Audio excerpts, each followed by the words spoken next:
Hello, everybody. I hope you all are having an amazing day. This post is primarily for um, parents with little girls, single moms, single dads raising daughters.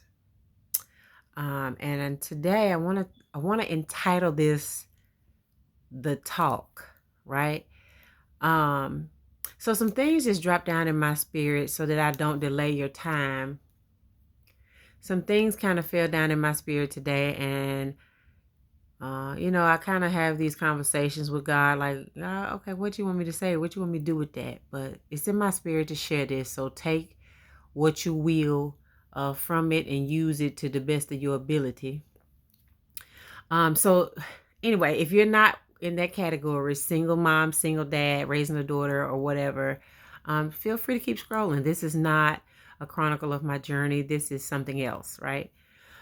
So anyway, some things popped in my head today about, let's call this the talk, right? So we always give our kids the talk, especially boys. We give them the birds and the bees talk, right? And sometimes we don't address that. We do or we don't address that with little girls. But I think little girls should have the talk too. But I think little girls should have a separate the talk. And it should sound a lot like what love is and what love looks like, especially if the children are not getting proper examples at home. And listen, I'm not trying to call nobody's house out. I'm not in your business, honey. But if this knocks on your front door, go ahead and open it. Make your changes and move on with your life, right? So, when Jason was little, we had the talk with him. We talked about the birds and the bees and how babies got here, honey. And at 11, we laid it out straight because we just don't live in a world where you can sugarcoat that. Ain't no more storks, ain't no more, all this stuff we grew up being able to believe. But in this society and in this world, we can't afford to teach our children lies because that's how they get further in trouble, especially African American children. So, at 11, we had already given Jason, y'all got to excuse me, honey. I got to keep the shirts on because I'm freezing in this house. So we got to give them the real. We got to give them what's real. We got to give them what's right. So what's in my spirit today is like, okay, we always talk about the birds and the bees, but we don't talk to our kids about love. We don't talk to our daughters, our girls, about what love looks like. If you are a parent of a girl, the first time your daughter interacts with a male and falls in love, that should not be her first time understanding love and what it looks like. Because if you leave it in the hands of another man, another male, he can paint the picture of love any kind of way he wants to. And she will be head over heels, madly in love with this guy, and he's selling her the wrong version of love.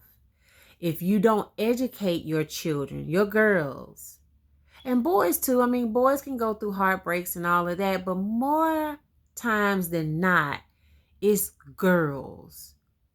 So, one thing I was thinking about, in my own personal situation, nobody had ever had the conversation with me of what love looked like, what a man should treat a woman like. And I'm not no shade, no tea to my mom, my dad, my aunts, my uncles. That we just were and are not that type of family. We didn't sit down and have Sunday dinners around the table. We didn't pray together. We didn't hold hands together. We just didn't do things like that. Everybody was in their own space doing their own thing. So when I went off to college, honey, I went all free as a bird to discover life, just what it was, how it was, what it looked like, and what it was gonna be. And that was the wrong way to send a child off. No warning, no preparation for what to look out for, what's acceptable, what's not acceptable. And so after a while, I've been in love before, like, let me tell it, and I thought that was love. But when I look back over my life and I realize what I really feel is love, I wasn't giving it back. I wasn't treated fairly. I wasn't treated properly. I was treated horrible. Like, if you really look at my track record of what love looks like, I've never been loved. And I'm not saying by my family, I'm saying from the male species. I've never been loved. I don't know what it feels like. I don't know what it looks like. I hear it a lot. You know what I'm saying? Like, you hear it in the relationships, but the actions don't match the words. So that would have been a good conversation for somebody to say to me, okay, well, if the actions don't match the words, then that's where you leave. That's being mistreated. That's not love. So, in my older years, I had to bump my head a lot, but it just dawned on me, like, we don't have these conversations with our daughters to say, he's going to tell you what he wants you to hear because he needs you to be around. For whatever reason, he's pulling something from you, whether it be sex, whether it be lust, whether it be emotional support, physical support, whether you the food that gives him the keys to your car, whatever he is pulling from you, he knows that you are in love. He has been taught that women will fall in love and stay there even when it's bad love. He knows that. And as a result, there's no standard set for him. He doesn't have to change. He doesn't have to adjust and love you right. And that's the conversation we're missing with our girls. We are not telling them, okay, give it a run out the gate, but the first red flag you see, run. You don't deserve somebody to half-ass love you. You deserve somebody that will pour into you like you are pouring into them. You deserve to be equally matched. We don't have the conversations with our daughters to say, you deserve more than what you're getting, and if that's the case, leave. You don't have to stay because you love somebody. You can leave them and love them from across the street. And yes, your heart will hurt. Yes, you'll cry at night. But if they're not willing to raise up to your level of love and reciprocate to you, it's okay to love them from afar. It's okay to drop your bags and walk right on back out that door. And that's the conversation that should be happening for girls. You could throw some in for boys, but I'm just speaking specifically about girls tonight. I'm speaking specifically to us women tonight.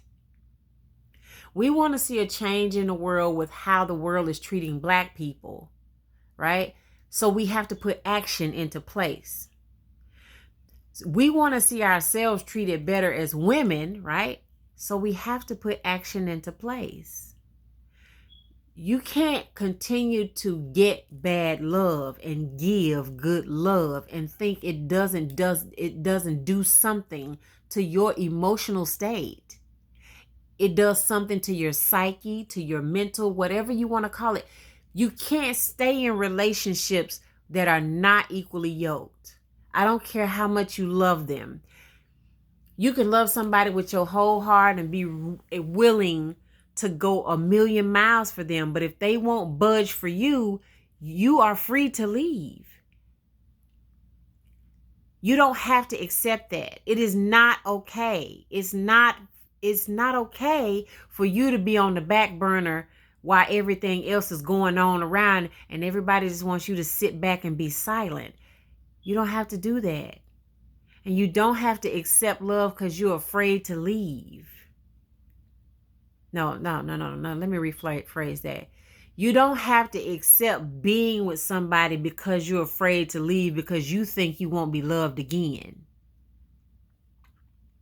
These are the conversations we need to start having with our daughters, because this is the kind of stuff I should have known at 16 and 17 years old. This is the conversation somebody should have been having with me when I went off to college. Especially because I left college and left home to go to college. Like, I didn't stay here and go to TSU like most of my friends so I could run back home when something happens. Like, I went away. So I was there on my own, fending for myself, trying to discover life for myself. But there was no one to say, this is not acceptable.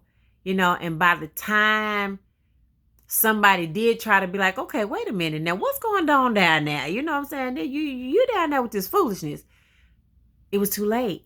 I was madly in love, scared to leave, afraid I couldn't find better. And what I realized is, and again, I'm not bashing anybody, honey. I have forgiven everybody who has done me wrong. Each and every single one of them, I can see them today, and honey, won't have a single feeling about them. I have prayed those demonic spirits away. I have prayed off the heaviness. Honey, my life is at peace and centered and balanced. But what I'm explaining, I'm trying to communicate some things to you and just say, if you don't tell your daughters what good love looks like, they'll never know what to expect. So whatever they run into and somebody say, yeah, that's love, they'll think that's what it is. Meanwhile, they over there being abused, mistreated, hurt, lied to, cheated on, whatever else that comes along with it. And they don't know to get up and leave because you never taught them that when it gets unacceptable, get your shit and go. And those are the conversations we need to start having with our daughters. Those are mandatory conversations, just like it's mandatory to talk to your child about being Black in America. They kind of go hand in hand, because for some reason we haven't, as African American people, we haven't rose up. Am I saying it in correct tense? We haven't rose to the occasion where our ancestors had hoped we would be, because we should be Black people marrying, building, growing. We're not doing that. We over here making 13 babies, 6 girlfriends. The bitches is fighting in the streets and the niggas is dapping 5. Excuse my language. And he gets credit if he has more than one girlfriend. Meanwhile, she's a whore if she got more than one boyfriend. These are the conversations that we got to have with our daughters. We got to start teaching our young men that it's not okay. No matter what your desires feel like, if you're not ready for a relationship, don't get in one. It's very simple. You can honestly, openly be true to yourself and true to whoever's around you. You don't have to lie. You don't have to pretend. You don't have to be something that you really are not. But these are the conversations that we need to start having. Because meanwhile, we are further digging ourselves in a hole because we're not building each other up. We're tearing each other down. And then we want to disguise it like, I love you though. You know what I'm saying? And like I saw this TikTok the other day, the man was like, you ain't gonna talk? Is you hungry? Dang, I said I'm sorry. Like I tell my son, sorry is just a word. Nobody cares about sorry. Sorry requires an action, and so does love. And to the fellas that have hung on long enough to hear this much, let me tell y'all something. I know we laugh, talk, and giggle and play, and TikTok is funny and all, but don't you ever dismiss somebody's feelings by thinking all you got to do is buy them something to eat or feed them. That is the stupidest thing I've ever heard. If we're hungry, we can buy our own food. A real woman, most women will get up and cook. So you cannot buy food to dismiss the hurt that you cause. That's stupid. And if that's still your way of thinking in 2021, Jesus Christ, log off TikTok and stay off. So let me get an understanding of this. If I offend you, if I hurt you, if I stole your car, if I broke in your house and took your most prized possession, and you were wounded because this was your favorite thing, right? If I took it from you, damaged it so you can no longer have it, right? You mean to tell me all I got to do is buy you something to eat and you going to be okay? You see how stupid it sounds to say that? You hungry? I'm hungry, but you still need to understand you did something to offend me. You broke my heart. You hurt my feelings. You said something inappropriate when that's not effective communication.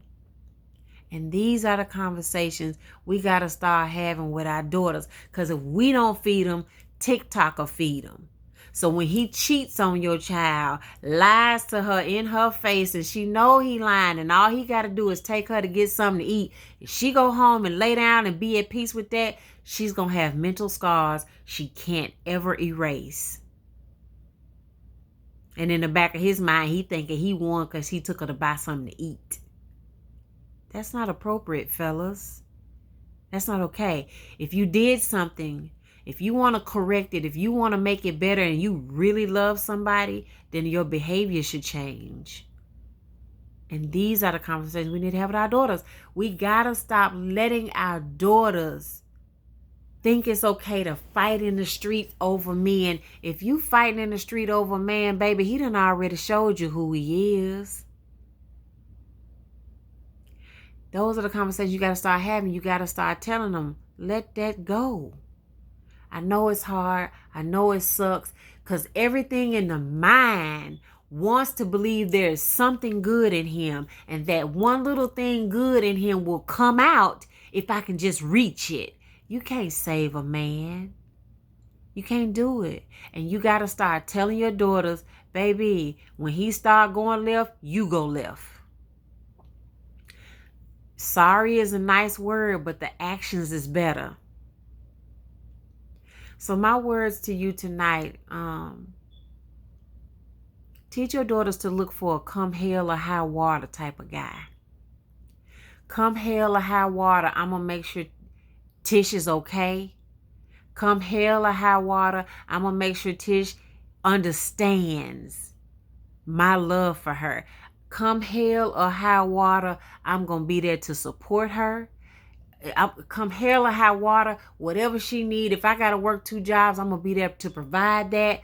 Come hell or high water, if she needs anything, it's in my power, she going to get it. Come hell or high water. Teach your daughters to look for the man that's come hell or high water. Because as they get older, as we get older, the world is going to continue to change. And hell, I fear that it's going to change for the worse. So we can't afford to let somebody half love our children. One thing that I do know about teaching children behaviors is it has to be something that happens repetitiously. It has to happen often. My friend Marcia, every day she would drive to school, her and her daughter would say positive affirmations. And that's, you know what, that's the building blocks to teaching your children social emotional awareness.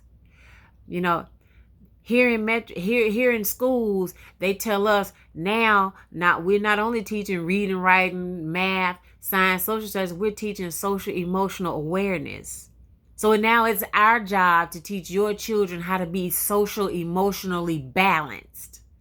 I got to teach your child how it's okay to hurt.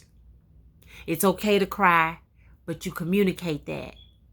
Well, if I got to teach it, you got to teach it. It's not just my job to make sure your child is emotionally whole at the end of their life cycle. That's your job. You have to help me show your child how to be a good human being. You have to help me show your child how to love right, how to be right, how to be honest, how to be kind, how to recognize when somebody else is social emotionally off balance and what they can do to solve that problem. It's not that your kids are just coming to school to learn the basics of math and all of that other academic things. Our job now requires us more to show them how to be socially engaged, emotionally in tune with their self, in tune with life, people, feelings. You have to do it too, and more importantly for little girls. You know, you always hear people talk about the daddy syndrome. My daddy was missing, so I never feel. Well, you know what? That might be true. My dad was around, but my dad was not. My dad, and to this day, my dad is just not a nurturer.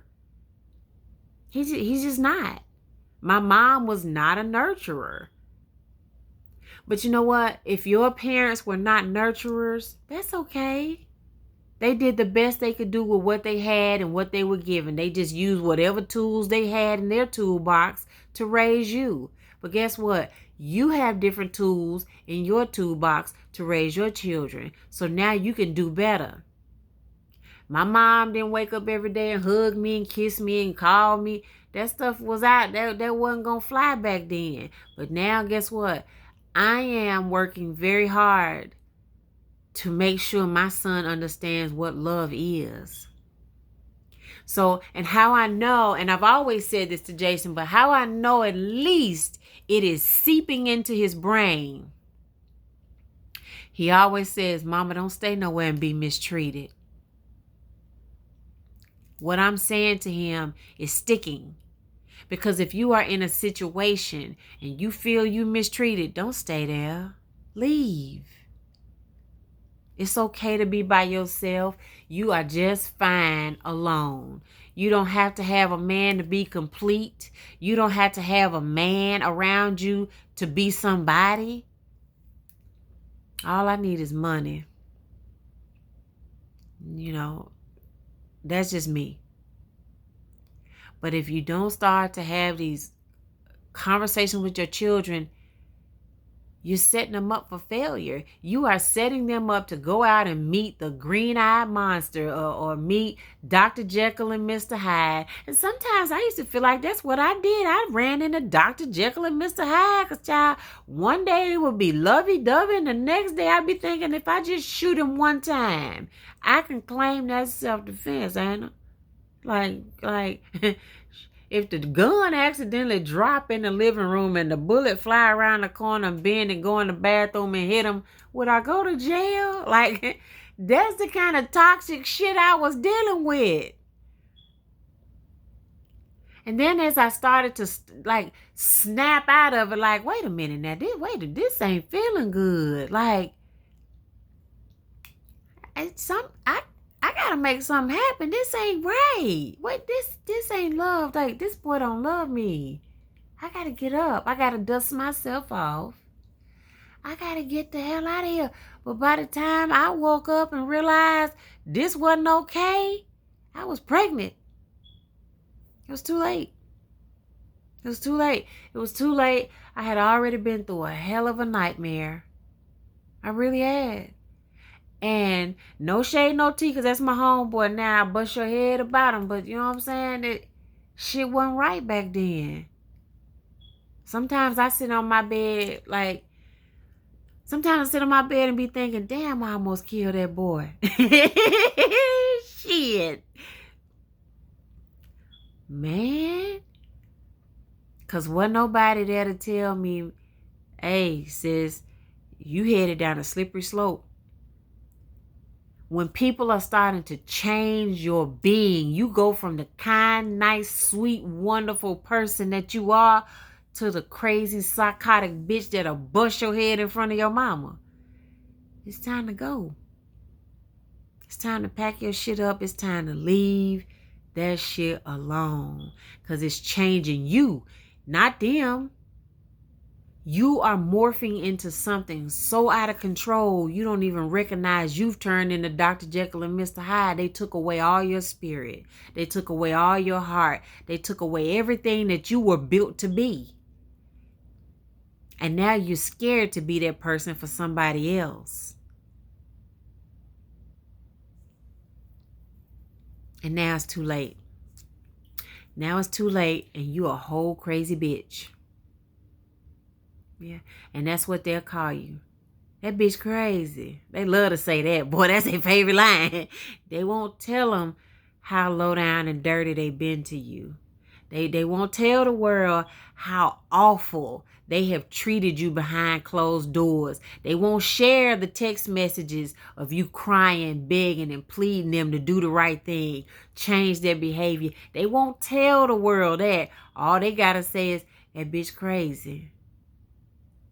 She ain't crazy. She ain't crazy at all. She ain't crazy at all. You built her that. You reformed her that way. Have these conversations with your children early and often. The first sign of them having this so-called little boyfriend, that's a good place, ladies, for you to start saying, make sure this is what he's doing. Right? Another prime example. Nobody ever told me, like, this is what men do. So when I started dating the second guy, I won't call no names. I don't want nobody tripping. You know what I'm saying? When I got in my next, like, serious committed relationship, he would, like, get mad because I wouldn't let him open the door for me to get in the car. Like, he'd be running to the car trying to open the door for me because I wouldn't let him do it. But I didn't realize that's what a man is supposed to do. But I was just like, just get in the car. Just because I was not exposed to good love.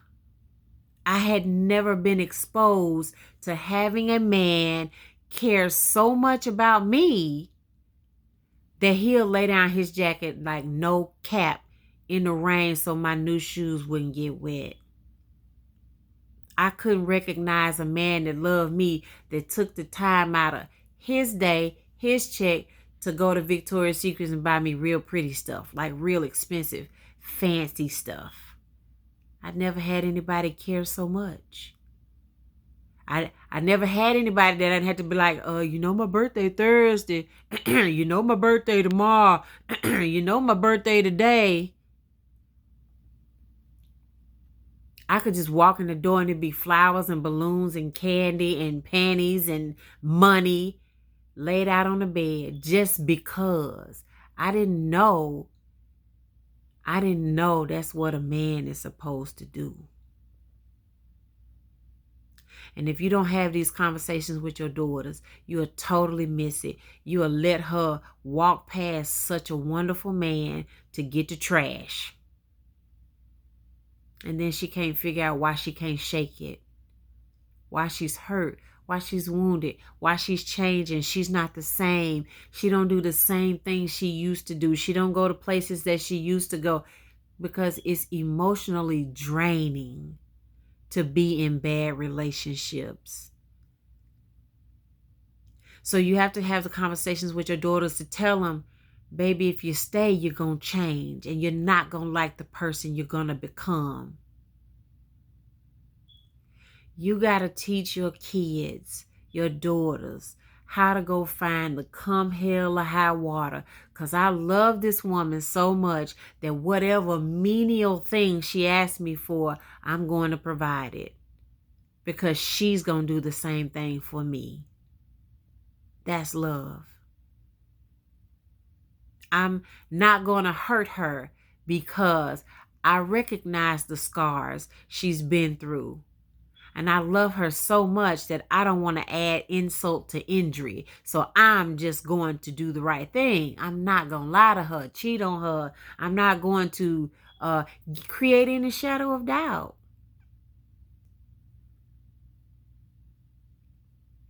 But if she don't know she deserves that kind of love, she'll go out and find trash, bring it home, shine it up, make it pretty for the next chick to come along and sleep with it. We have to identify what love is. And we have to teach our children, when it ain't right, it ain't right. Let that shit go. Your daughter, if your daughter makes it to 40 and 50 years old and you haven't had this conversation with them, shame on you. Because guess what? Just like you got to teach them how to ride a bike, just like you got to teach them how to chew food and clean their room and match their clothes, the belt matches the shoes. Just like you teach them all those life skills, love is a life skill too. Self-love is a life skill too. And it's necessary for survival. The Bible says guard your heart. If you don't tell your children how to guard their heart, it'll always get broken. So teach them. Teach your children what life is. Tell your children you love them.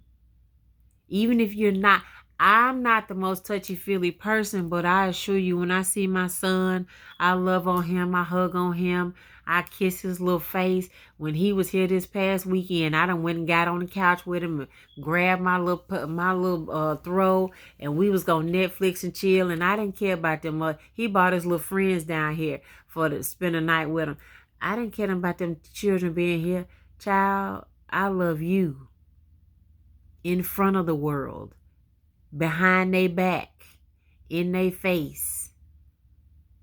And I want the world to know that you are important to me.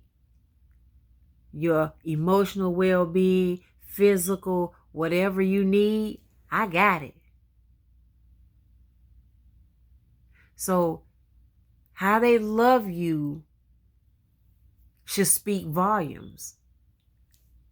You know, Jason is dating now, and I tell him, hey, if that chick, if she can't post you on Instagram or Facebook or whatever y'all, Snapchats or whatever y'all young people is using, then you better keep one eye raised up, brother, because that's some bullshit about to happen behind that closed doors. That's not love.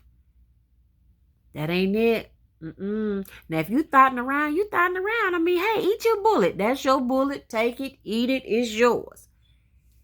But the person that you love, shouldn't be no secrets. We can't hide stuff. What are we hiding?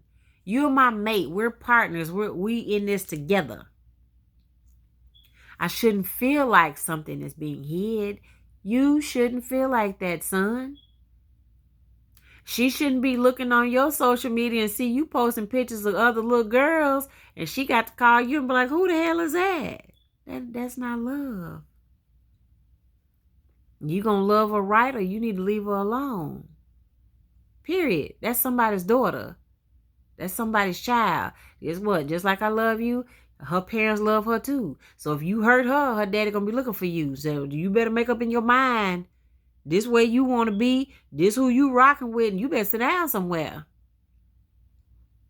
And I say it over and over and over and over. Because I know I have to brainwash them. I have to brainwash goodness in there. That's what we got to do. You have to say your positive affirmations to your kids every day. You just do. Teach your children about love. Teach your daughters that they deserve so much more than a man walking up to them with his pants hanging down around his ass and I can almost see his balls. Teach your daughters that they deserve a man and not a boy. Teach your daughters what that looks like. Even if you ain't dating and you got a daughter, that's okay, because you can still keep applying pressure to what love looks like. Yeah. Your daughter shouldn't discover love when it happens and it's too late. And now you got to call down there, act a fool with him. And then she like, Mama, Daddy, don't do that. Leave him alone. Y'all know how this go. Because by then it's too late. He got her. And he knows it. He knows it. He knows. Somebody said to me, don't ever let a man take you away from your family, because that's when they act the biggest fool. That shit is so true. So if you don't teach her how to be her own breadwinner, stand on her own 2 feet, because if you get up and move away with this guy and he act a fool and put you out, what you gonna do?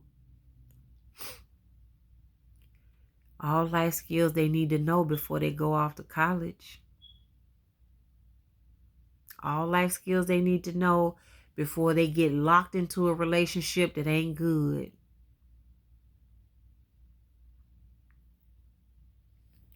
Have the conversations with your children. Help them identify a come hell or a high water spirit. Show them the association towards God's love and what good love feels like, what it looks like, what it sounds like. Love has a sound. Love has a smell. Love has a taste. Lord, I done talked. Have these conversations. Bye.